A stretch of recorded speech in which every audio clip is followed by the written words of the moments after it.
I know it looks quite far ahead, but since the book of the Hyldr Chronicles is finished, would you imagine Hyldr the band turning into something else for another novel? Because V said that it would probably take at least 3 albums to cover the overall chronology of the book. Hence the question, like, do you imagine something happening after the 3 or more albums for the project, and would it turn it to something different? Well, if I look into my crystal ball, I can easily imagine the possibilities for the band Hyldr after we complete the stories of Book 1. The future is such an exciting topic, and I can't wait to get there. I would prefer to see it all before, until the end of time and beyond, like a Norn acolyte. Then live a peaceful life without the frustration of not knowing what happens next. What's great about Hyldr right now is that visually we are already in Book 2. Only you know that, so don't tell anyone. But if we had to evolve with the stories ahead, then that would definitely happen musically. With Vi, the sky is not the limit, and we can go as far as ourselves can take us. Visually, I expect we'll skip a book or perhaps go back in time. By the way, did you know that the cover of Order of the Mist is a massive spoiler for Book 1? But let's leave that for the moment. We talked about the evolution of musical arrangements that you would like someday for the band, which brings another question. As a songwriter, are there elements of the narrative or writing styles, for example, that you would like to experiment with in the next records? I'm purely speaking songwriting. Well, I think I would like our music to take that classic route of metal bands, which is to go full classical. Hyldr has already elements of classical music, and on stage we are on the verge of opera. Wouldn't it be grandiose to play with different orchestras of traditional and classic instruments? The songwriting that you mentioned would have to take that into account and allow the Hyldr opera to breathe on stage with fabulous sceneries, backdrops and props. We could start small with snow falling on stage and a river of blood trickling into the audience. Otherwise, I would also like to hear an intimate rendition of Hyldr's music realm with less bloodshed and lightning. We have a few songs for the next album like that, and perhaps an entire record of delicate snowflakes would bore the gothic metal fans. Oh, not sure they would love it, in between getting their ears punctured and bodies bruised by a few black metal bands. Coming back to the narrative, the book is divided into chapters, but how did you slice out what would be dealt with in a first album and what would belong to the next ones? Interesting question. Well, on the first album there are songs that were actual soil from which the book grew. They appeared out of the fog and settled quite naturally and a story that was not entirely written back then. Each song is a stepping stone through time that doesn't appear to make sense at first. Heart of Soil begins the album symbolically, as this is the seed of Hyldr's despair and sets the scene for her tragic relationship with Hyldr and the Huldras. Many horrific lies and truths were buried on that day of the song, all tied to Hyldr's blood pact with the Nebelwood folk. Because of the Hyldr mass manipulation, time is warped and the memories are wiped, and events don't fit into place how they actually happened. And this is why the lucky owners of the first album, like yourself, have a unique version where the poisonous effect of the Nebelwood mist is symbolized by an altered track list on the back cover. One song is said to appear before another in writing, and the actual CD plays that order differently. Which is the real order? The one you hear, or the one that was carved in stone? Also, something that I failed to mention in the previous questions was that not only do you propose audiobooks to your audience, but there is also this ASMR dimension to your reading that is definitely part of the reading of the Hyldr Chronicles. And I was just curious as to, like, what's your relationship with ASMR? How did you come up with doing this? And what do you think it brings to the story to have this extra thing to the audio, this kind of three-dimensional aspect? At an early age, I was staying with my grandfather. He took me for a walk across Flintstone fields to visit a bookshop. After having tea and cake on the other side of town, we met the bookkeeper. And when she spoke to me, I was bewitched. I didn't understand what was happening, or why this old lady's sweet, soft voice was doing what it was doing to my body. It was like a euphoric drug that was spreading in the back of my neck. I would have wanted her to keep talking forever and ever. Anyway, after that, it happened again when a boy was slowly trying to explain something to me, reading from a book about galleons and warships. Same effect, morphine dripping down my spine, soft, calm voice. Anyway, after that, I can picture a few other moments when it happened again.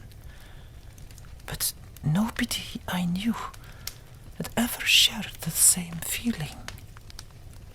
I thought I was alone. That's until the wonderful web of worms swamped the world with the internet. I stumbled across a YouTube channel on the internet with someone typing on a keyboard, doing a role play, pretending to be a doctor. And strike me dead, I got the holy tingles again.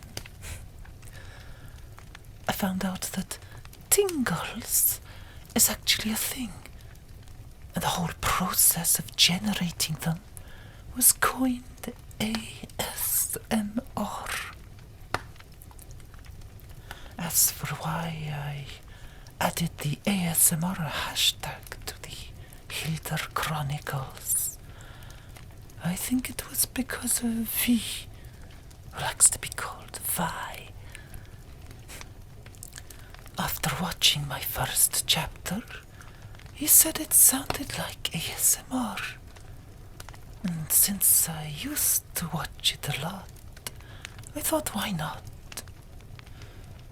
I'm not sure if people are attracted to my channel for the ASMR side, unless they are drawn to what they think is creepy roleplay. I should do a video of blood drinking. Very tingly, for sure. I think it adds a new spectrum of spectators that aren't just Cure fans or Hyldr cult members.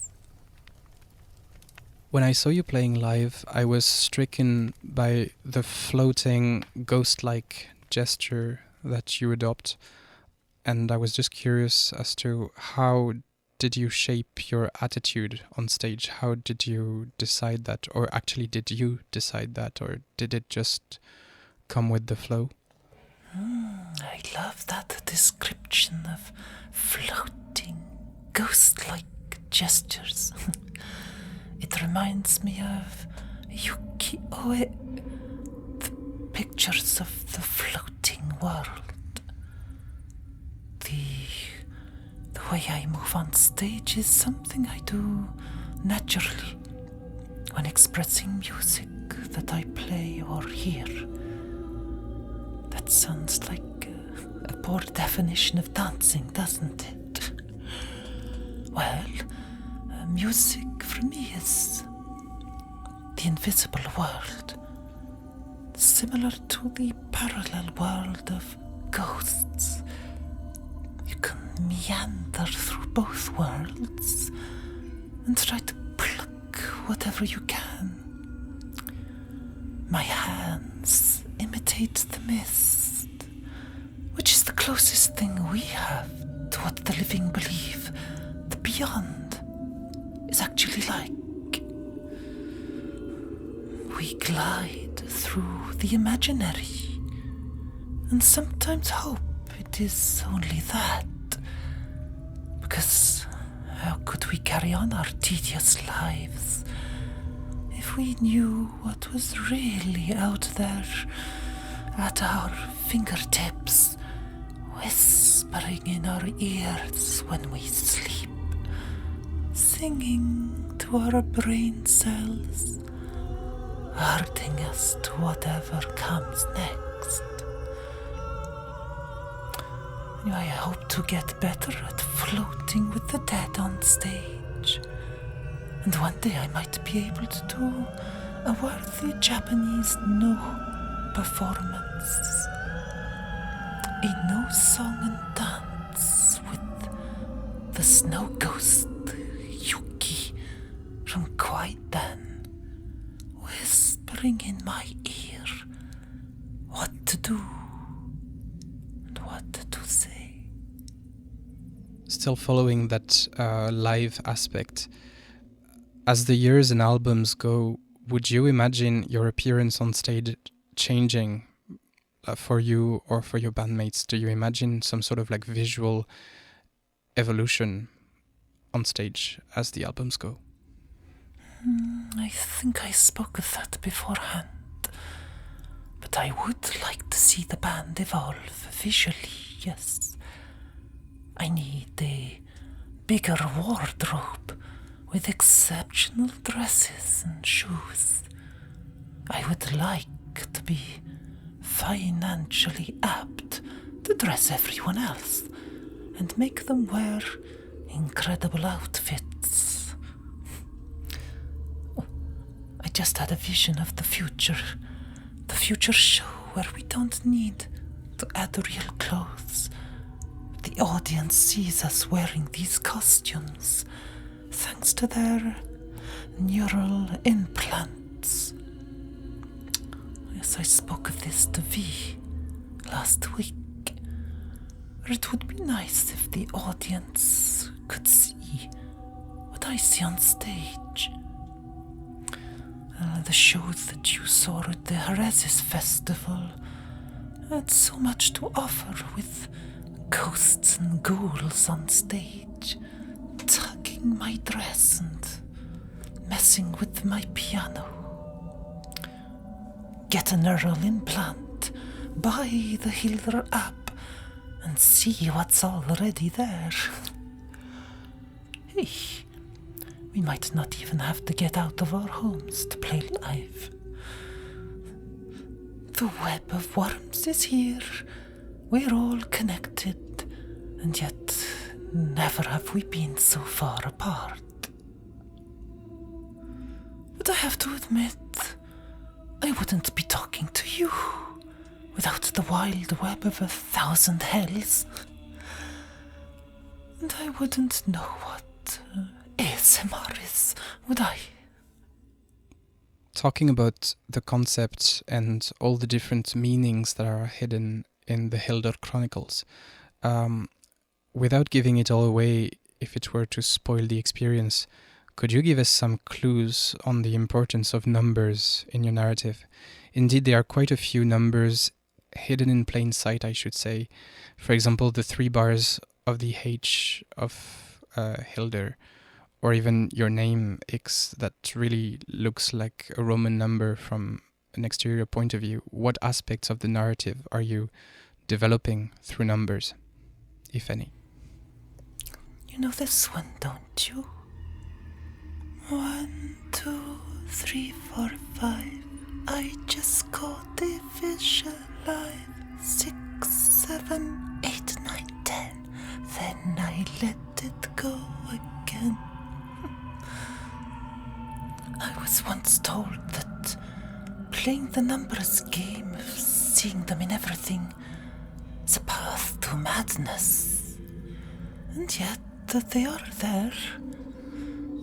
We are the 3rd planet of our fragile solar system of once 9 planets. The 3 graces of destiny who've watched over us since antiquity, while the 9th planet of the Algorop system feeds us with technology in the sandy books of Dune. And Vi is of course 6, and I am 9.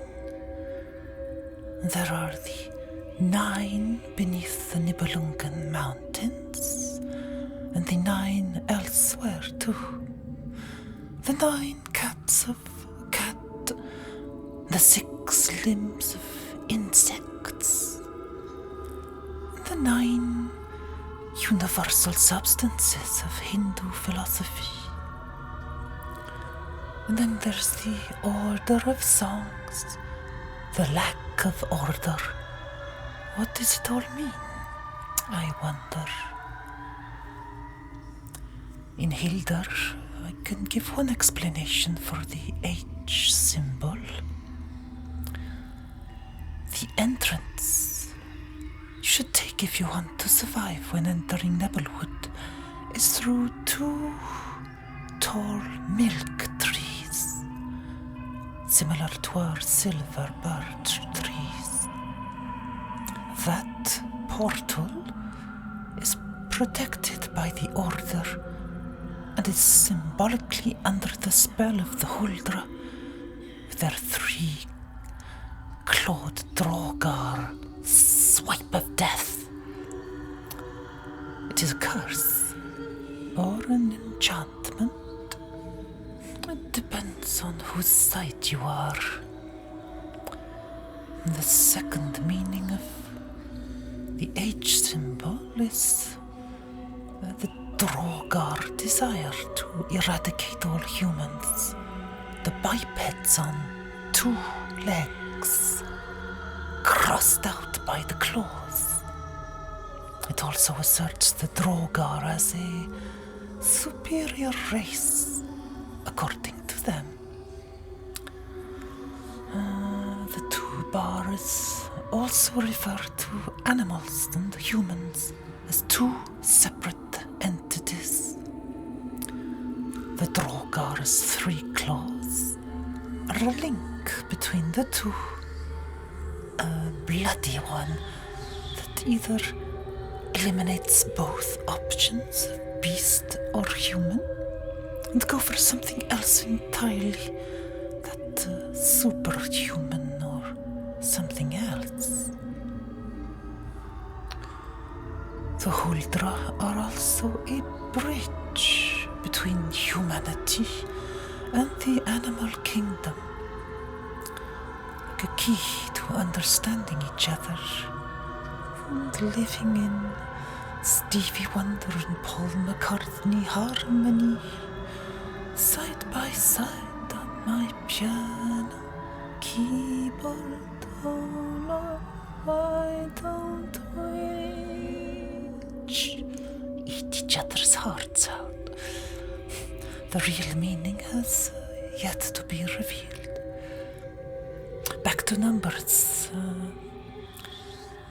There is some science fiction in my novel's fantasy, and I would be lying if I didn't admit to being fascinated by breaking down physics to simple maths.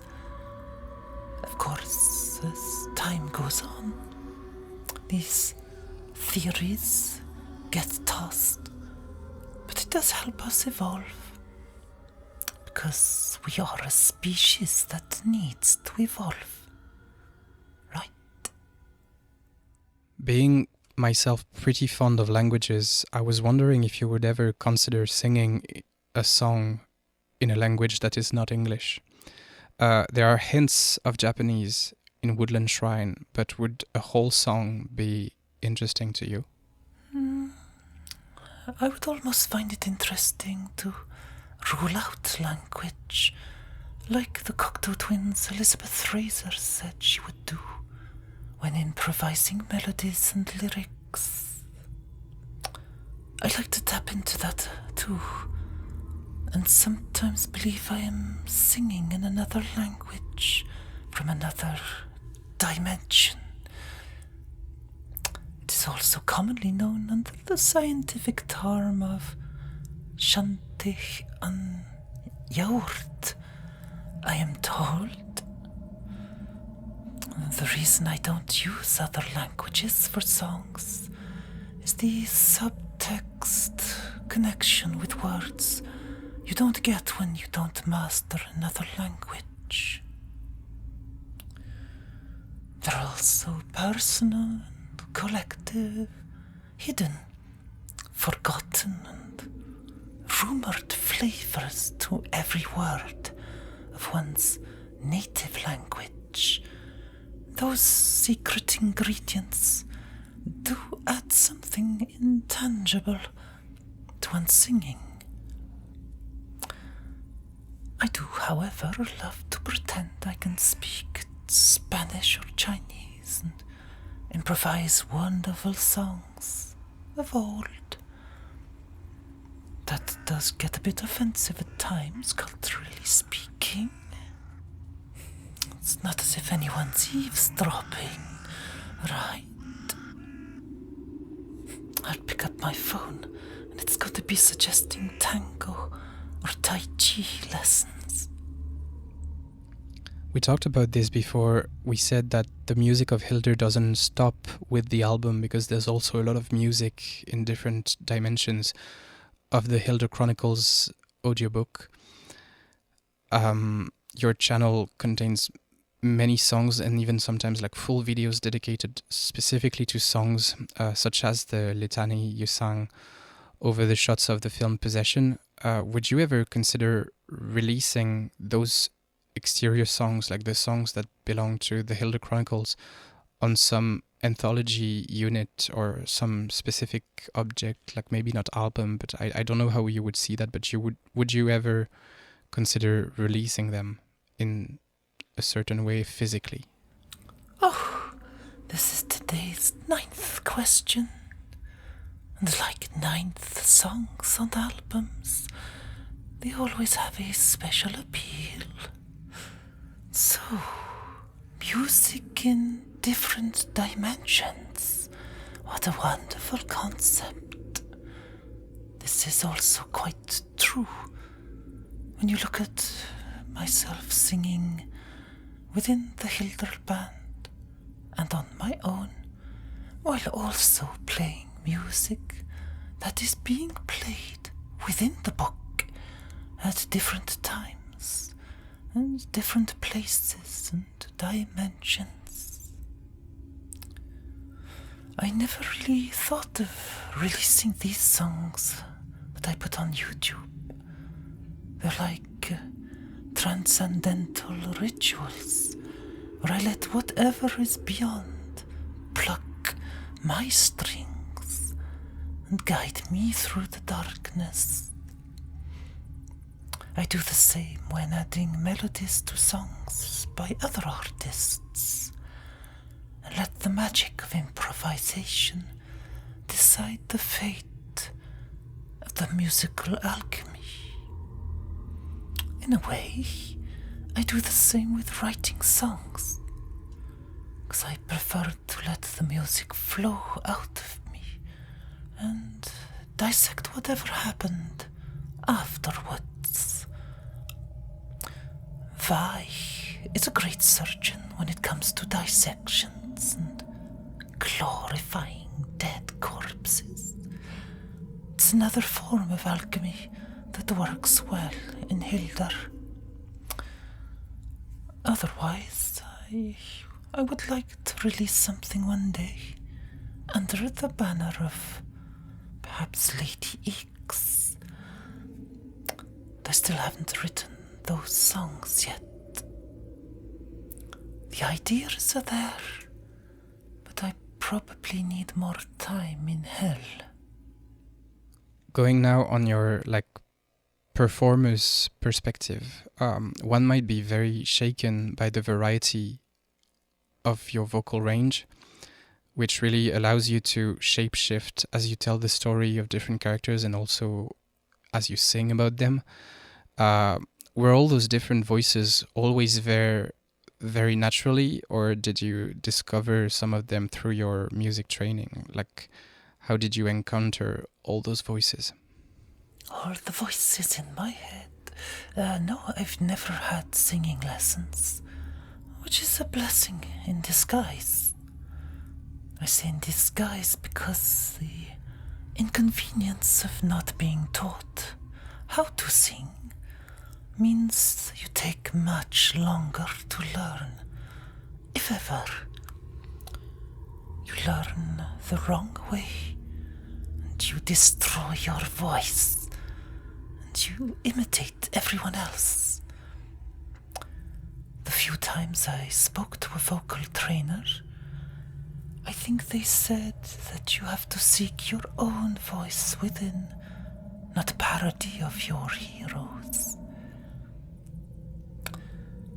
As for shape-shifting, my first shape-shifting experience was at a young age, all alone at home, sitting in a stairway with pale blank walls.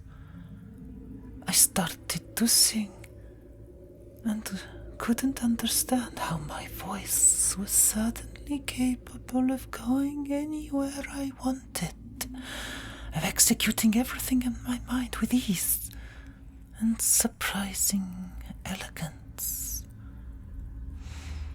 The next day, after making a blood pact with a demon, I couldn't remember how to do it. I was also able to sing like an opera singer for a few seconds, and I lost that ability very quickly too.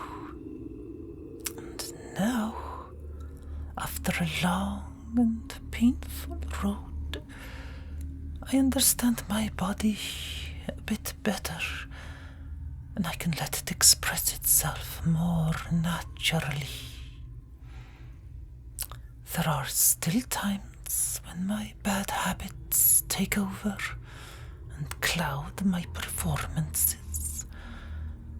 But that means I still have room for progress, and I hope to get better in time. Now, on a personal point of view, you gave a few hints on the kind of music you listen to, but to be a little more straightforward, could you name some bands or projects that you particularly like as a music enthusiast and listener? On YouTube, I've been publicly candid, showing that I like Popol Vuh and the mystery of Bulgarian voices. Once upon a time, I would listen to Kate Bush, Tori Amos, or Björk, then switch to Nusrat Fateh Ali Khan, or Tim Buckley, or Leonard Cohen. And growing up, I would love to sing to Diana Ross on the radio, or other Motown stuff. I like to listen to soundtracks too, which is why I like to listen to Popol Vuh. But to be honest, I don't listen to music much anymore. When I do, I flog it to death and run the needle into the vinyl. I become quite obsessed and listen to something for over a year, eventually killing that magic quality I felt the first time I heard the song or album, though obviously trying to preserve that special feeling. It ends up being stretched out too far. The elastic band snaps and hits you in the face. You can't listen to that song anymore. So I mainly avoid listening to anything. I like musical inspiration to come from everything else than other musicians. I know that can be detrimental, and yet it is my way of digging deeper into the other world and letting the spectral field take over. The chances are, if you make me listen to something, is that I will use it somehow and digest it until it worms its way into a chorus or bites its way into a chord sequence. That's the beauty of listening to music, of course. The Wu-Tang Clan takes that idea literally, cutting up songs to use directly into one of their own. A bit like what I do with bands like Joy Division or Björk. And in a way, it's the same thing.